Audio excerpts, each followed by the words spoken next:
Olá pessoal, o nosso conselheiro Acácio de hoje vai falar sobre o surgimento da nova esquerda democrática. Essa semana, há poucos dias atrás, foi divulgado um evento das esquerdas encabeçado pelo PSDB, que tem um título curioso, chamado Esquerda pra Valer. E o logotipo do evento, a palavra esquerda, eles pegaram o E, inverteram o E, porque o E tem três pontas, né? Fizeram o E parecer um tridente deitado. Só que este tridente deitado aponta para a esquerda. Então, esquerda para valer. Bem, o próprio sinal da chamada, de fato, indica um direcionamento à esquerda mesmo. Portanto, seria a esquerda da esquerda. Ora, o que é a esquerda da esquerda? Isso é preciso entender. Vocês devem se lembrar que há muito tempo atrás, o José Dirceu ainda estava preso. E eu falei sobre isso, sobre a carta que ele lançou de dentro da prisão, convocando o Brasil para um outro momento. E depois, quando ele saiu da prisão, ele repetiu aquilo que ele havia falado. E a frase foi mais ou menos no seguinte sentido: é preciso o PT e a esquerda do Brasil dar uma virada radical à esquerda. Muito bem. Agora, alguns anos depois, surge este evento promovido pelo PSDB, pelo Fernando Henrique Cardoso, que já está falando claramente que está muito incomodado com o conservadorismo brasileiro, com a direita brasileira, conservadora, e que, portanto, é preciso a esquerda tomar atitudes. Bem, acontece que, antes deste congresso promovido pelo PSDB, tem um artigo de 14 de junho de 2016, sobre o qual eu já fiz um conselheiro Acácio também, esse artigo aqui. Vocês podem encontrá-lo no site do PPS. O título do artigo é Outra Esquerda é Possível no Brasil, a Esquerda Democrática. Bem, aqui então nós vamos ter algum curso histórico. 2009, 2011, nós temos uma resolução do PT. Eu tenho a resolução também, já fiz um conselheiro Acácio sobre isso. Onde tudo que foi decidido ali naquela resolução do PT, se vocês lerem o estatuto do PT e do PSDB, vocês vão verificar que quando esses partidos emitem uma resolução, aquela resolução é uma chancela. Portanto, ela é um documento oficial do partido, é como se fosse um documento diplomático. Portanto, é preciso levar muito a sério essas resoluções, porque isso não é fruto de loucura momentânea. Isto é um fruto de um longo amadurecimento de ideias. Portanto, há um plano intelectual aí por trás. Vamos lembrar também, acrescentando um detalhe, que o Alexandre Dugin anda vindo muito no Brasil há muitos anos, e a Rússia agora saiu com um discurso, embora esse discurso seja ambíguo. O Dugin tem a chamada quarta teoria política, não é? Diz que não é comunista, que é anticomunista. Portanto, se o Dugin não é comunista e se a Rússia não é comunista do Vladimir Putin, e que eles estão se propondo a combater os globalistas internacionais, isso é um fato. Mas o que é que eles estão propondo? Não é? O fato é, o Alexandre Dugin e os comunistas estão vindo, preste atenção a isso, esse é o ponto. Eles estão vindo com a ideia de que eles vão combater os globalistas. Não é? Portanto, eles vão combater aqueles que construíram a eles. as criaturas, se é que a relação é essa entre criador e criatura, não é? Então, quando surge um texto como esse, do PPS, uma outra esquerda é possível no Brasil, a esquerda democrática, né, o surgimento de uma esquerda democrática, o que está implícito aqui? Está implícito aqui que eles vão começar a lutar pela democracia no mundo. Seria preciso perguntar o que eles entendem por democracia. Mas o fato é, aqui pouco importa o que eles definem ou entendem como democracia.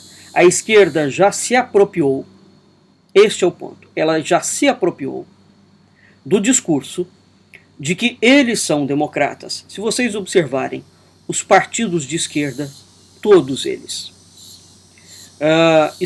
já mudaram de cores, estão mudando de legenda. O PMDB, que é um grande partido, vai mudar de legenda. Já ouvi rumores que o PSDB também vai mudar de legenda, o nome. Parece que o PMDB vai tirar o P e vai voltar a ser MDB, como na época do regime militar. E isso é extremamente significativo. Portanto, nós estamos vendo, assistindo, de uma forma geral, um realinhamento completo da esquerda. Ela está se repaginando. A Jandira Fegali e quase todos os partidos de esquerda estão adotando uma linha bastante curiosa e nem um pouco ingênua, muito pelo contrário, de fazer aproximar a ideia de que a esquerda apoia a cultura popular, tradicional. Isso é uma das coisas mais malignas que eu já vi recentemente na televisão, e em outro programa eu falarei sobre o que está por trás desta pretensa aproximação. Mas voltando aqui, quando o PPS lançou no site dele esse artigo, Outra Esquerda é Possível no Brasil, a esquerda democrática, evidentemente que ele falava que aquela esquerda, que até aquele momento do qual ele fazia parte, não era democrática, não é? Evidentemente, só pode ser isso. Agora, quais são os tipos de esquerda que existem no Brasil, né? Aliás, antes disso, quais são os partidos de esquerda que este artigo do PPS diz que configuram a nova esquerda democrática? O PDT, o PSOL, o PPS, o PV, a Rede e o PSB. Ora, é muito interessante. Nós podemos dividir a esquerda enquanto atuação partidária em 4 níveis. Nós temos uma esquerda revolucionária. Dentro da esquerda revolucionária, nós temos partidos que são marxistas-leninistas, partidos que são anarquistas, partidos de campesinato, não é? E partidos de socialismo heterodoxo. O que é o socialismo heterodoxo? É o chamado socialismo nascerista. Pois bem, qual é o partido socialista heterodoxo do Brasil? O PT. O PT. O Kleber Ferraz vem alertando para alguma coisa relativa ao nascerismo, não é? De fato, isso existe no Brasil, mas está configurado no PT. Bem, nós temos um outro tipo de esquerda, ela é a chamada esquerda reformista. Portanto, ela não é uma esquerda de militância, ela não é uma esquerda que vai para a rua e briga. A esquerda reformista é uma esquerda absolutamente discreta. Ela atua de uma forma mais velada dentro de determinados meios, notadamente dentro dos meios intelectuais. É dentro dessa linha esquerda reformista, por exemplo, que nós temos o PSDB, o chamado fabianismo, né? É dentro dessa linha que nós temos a esquerda da Internacional Socialista, aonde o PDT se inclui, portanto, é um partido de intelectuais. Vamos lembrar que o Ciro Gomes, se o Brasil fosse um país sério, e não é, o Ciro Gomes, nos próprios sites do PDT, algum tempo atrás, apareceu uma foto dele, uma reportagem, com um embaixador, se não me falha a memória, algum representante do governo chinês,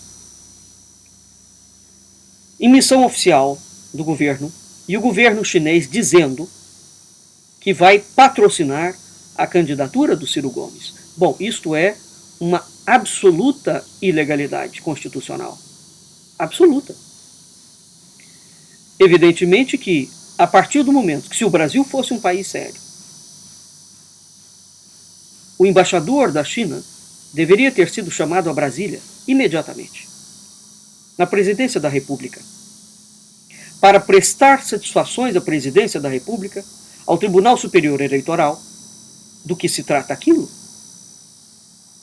Porque nenhuma organização internacional pode ter gerência sobre processos eleitorais.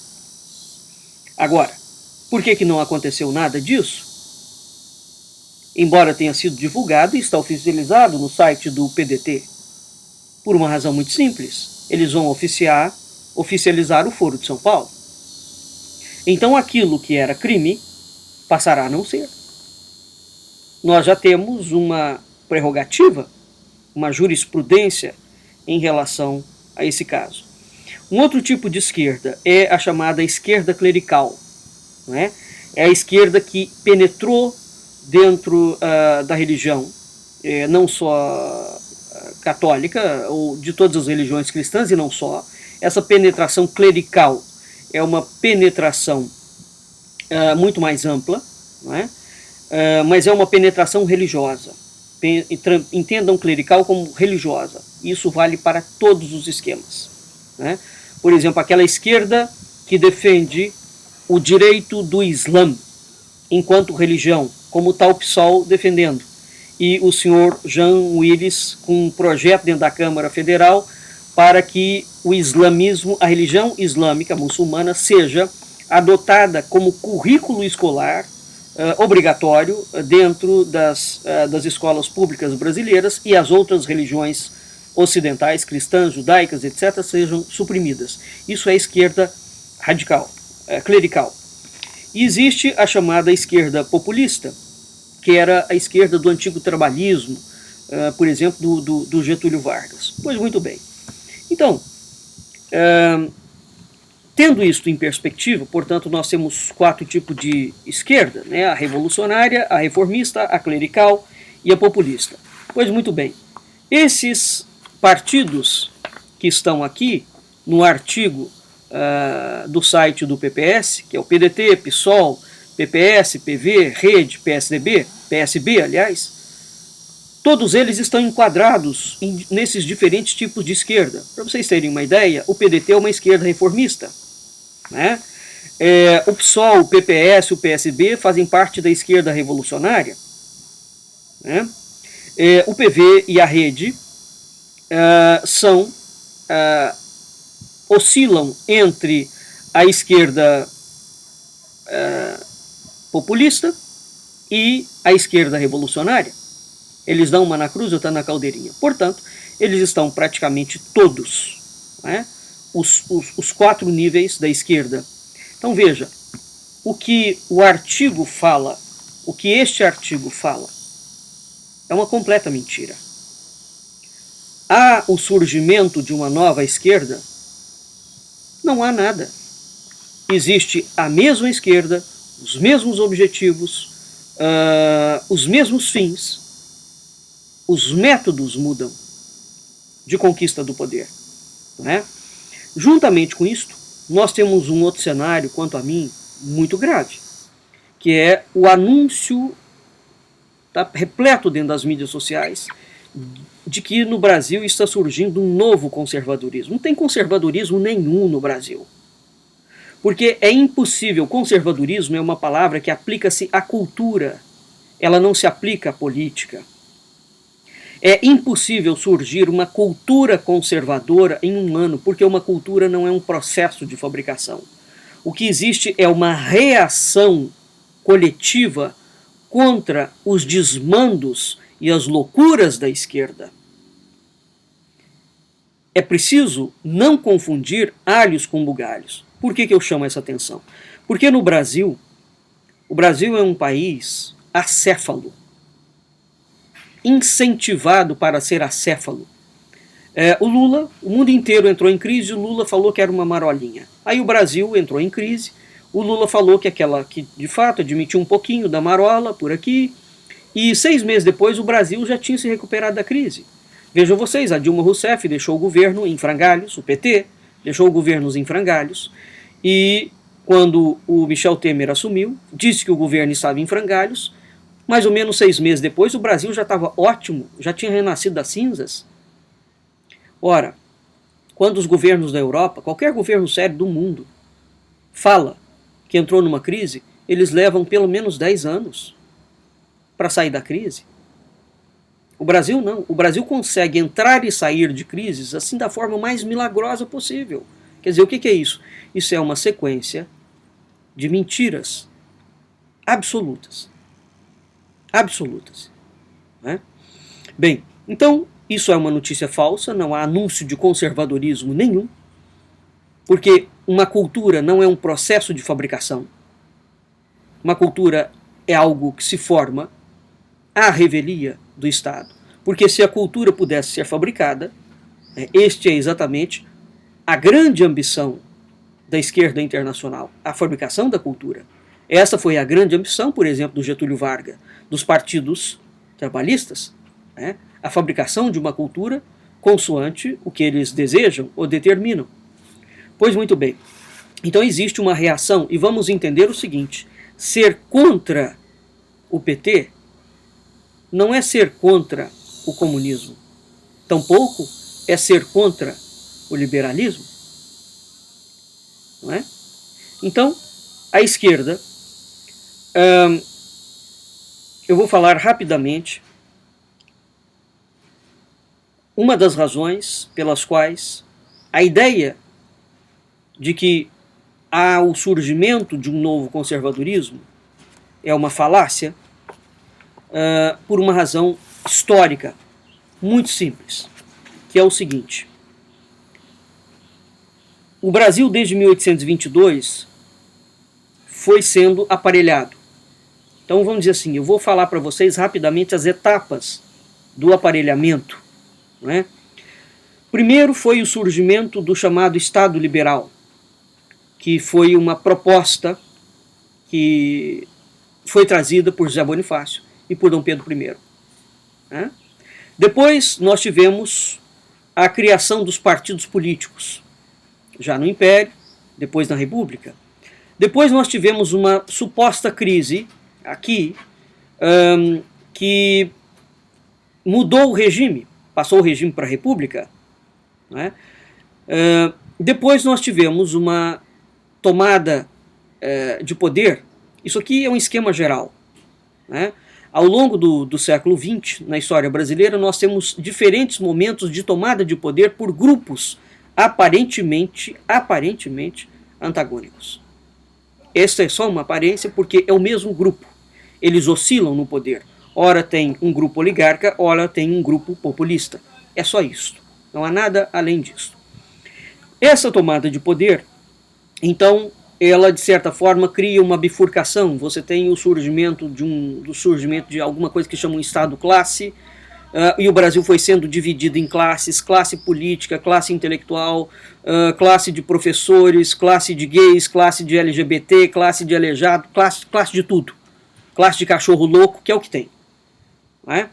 E ao mesmo tempo você tem uma outra esquerda que assume e conclama o tempo inteiro de um Estado ético, de ética. Nunca se falou tanto em ética. Desde 1822, a tônica da ética e da democracia é algo absolutamente presente no esquema político brasileiro, e o Brasil, desde 1822, foi mergulhado na mais absoluta treva, na mais absoluta lambança, na mais absoluta falta de ética, de responsabilidade, de mau caratismo. Portanto, tem alguma coisa errada com a proposta e com o argumento. Muito bem. Então, essas duas divisões, essa bifurcação do chamado Estado-classe e do Estado ético, porque um dos erros da ideia do Estado-classe é a gente pensar o que são classes trabalhadoras. Classe trabalhadora é qualquer gente, né? Porque a palavra trabalhador aqui não entra na acepção correta de como a esquerda a emprega, no sentido do indivíduo que só tem carteira assinada. Não. O grupo LGBT é uma classe trabalhadora, sobre essa perspectiva, né? Os movimentos New Age são classe trabalhadora. Tudo é classe trabalhadora. É preciso entender o que é chamado verdadeiramente estado de classe, né? Então, esse estado de classe, juntamente com o Estado ético, eles criaram as chamadas transformações para o socialismo. O socialismo é a porta de entrada do comunismo. Então, depois disso, começou a vir dentro do Brasil o socialismo marxista, não é? Que foi o que foi sendo implementado, claramente implementado a partir da década de 70. Nós temos uma catarse, um período de uma outra tomada do poder, e da Constituição de 88 em diante nós temos o desenho de um Estado sem Estado. Portanto, é a ideia de um Estado absolutamente centralizado em que vão fazer desaparecer a ideia de Estado, né? Portanto, ao surgimento de um comunismo aqui, você tem uma ideia de uma sociedade sem classe, né? Tudo isto já está desenhado.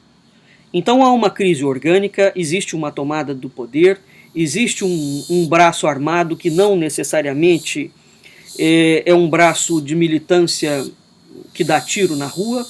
Esse braço armado é uma força subterrânea, é uma organização de sustentação. Quando o Zé Dirceu fala, precisamos fazer uma guinada radical à esquerda, isso é um braço armado. Ele está chamando militância. É preciso entender o que isso significa. Aí entram em pauta. Agora, quando ele faz o chamado, é porque a coisa já está pronta, né? Há a fundação de um Estado novo e foram feitas inúmeras transformações econômicas, sociais e políticas dentro do Brasil. Para nós termos uma ideia da gravidade, eu também já fiz com um conselheiro Acácio sobre isso, e já fiz alguns posts em relação a isso. A etapa de Antônio Gramsci tem 5 etapas para tomar o poder definitivamente. Muito bem. Quais são essas 5 etapas? Eu vou repetir. Abertura política. Então, o Gramsci coloca essas etapas como condições sine qua non para quando vai chegar o momento de abocanhar definitivamente o processo. Ou seja, tudo aquilo que eu falei já está construído, tudo, e falta um pequeno pitaco. Pois bem, depois de 1985, ou dentro do regime militar, dentro do regime militar ainda, o que começou a ser desenhado? As 5 etapas de Antônio Gramsci. Quais são essas etapas? Quais foram essas etapas? Abertura política, eleições livres, anistia, a redemocratização e a Constituinte. Digam-me vocês se essas 5 etapas já não foram alcançadas antes da Constituição de 1988. Pronto. Essas são as etapas de Gramsci para a tomada definitiva do poder. Uma vez que essas etapas estejam implementadas, vem uma 6ª etapa. Também já fiz post sobre isso. O PT, em 2011, começou a falar claramente que era preciso dissolver o Senado para criar um sistema federativo monocameral. Portanto, dissolve o Senado, passa a existir somente a Câmara dos Deputados, em relação direta com o Executivo, não é? É exatamente a proposta da Pátria Grande, do Nicolás Maduro, onde o Executivo, o Legislativo transfere para o Judiciário a ideia de fazer leis. O Judiciário brasileiro já está se comportando dessa forma há muito tempo. A juristocracia é simplesmente uma etapa nesse processo de entronização. Muito bem. Então, diante disso, nós vemos que A narrativa do golpe, né, quando o Michel Temer assumiu, ora, o Michel Temer é vice da Dilma Rousseff, é o mesmo grupo. Entretanto, a nova esquerda democrática está afirmando que os golpistas assumiram o poder. E a questão é que eles associam esses golpistas com os conservadores. Portanto, para finalizar, quando a esquerda autodenomina-se nova esquerda democrática, a linguagem para eles é alguma coisa muito precisa. Isso significa que eles já tomaram para si a pecha de refazer o sistema, e eles vão refazer. O sistema, aliás, já está praticamente refeito. O que nós estamos vendo dentro do Brasil é simplesmente, na mais absoluta cara lavada, o surgimento de um grupo oligarca assumindo o poder e, no bigode dos oligarcas, em consonância com eles, evidentemente, toda a preparação para a outra fase do Antônio Gramsci, aonde o Brasil vai se transformar efetivamente num país socialista. E para tanto basta que eles insiram uma única palavra na nova Constituição que eles estão elaborando. Portanto, o Brasil já passou da hora de amadurecer. Nenhum país do mundo que está repleto e mergulhado num problema gravíssimo e profundo acha que sai do problema em 6 meses. Isso é delírio puro. Ou é alguém com uma mente muito engenhosa, manobrando as pessoas de bem para levá-las a acreditar que nós estamos entrando num céu de brigadeiro. Não estamos. Até o próximo, Conselheiro Acácio.